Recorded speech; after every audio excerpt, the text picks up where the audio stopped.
Egypt's first polls since the February revolution are just days away. But with violence gripping the country, voting is the last thing on the minds of most Egyptians. Instead, they are on the streets demanding the army's top generals step down and hand their power to a civilian government. And they are willing to risk their lives to make this happen. Rami Borai, a Canadian Egyptian from Ottawa, was at the heart of clashes with police and military forces on Sunday when he was hit by tear gas. I blacked out, I went blind, I couldn't see where I was going. I didn't know where I was going, couldn't really open my eyes. It just stung so much. He says people are worried their votes will be meaningless because the army still has control over Egypt's future, no matter who wins at the ballot box. The military has ultimate right to veto any decision.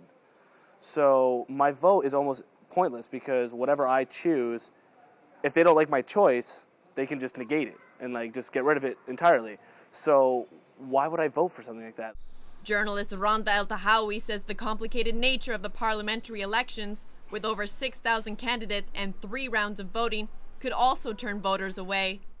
You obviously can tell that nobody's really ready to have the parliamentary elections right now. Coalitions and parties are still very uncertain of how they're going to approach people and how they're even going to approach each other, because you don't really know how parties are going to team up and who's running where. Despite this, calls to cancel or postpone the elections continue to fall on deaf ears. The military has made some concessions to protesters, most significantly agreeing to move up its handover of power to June 2012. But with the death toll at 35 and climbing, many fear the polls will only make things worse if they go ahead as planned. Jessica Gray, CHCH News, Cairo.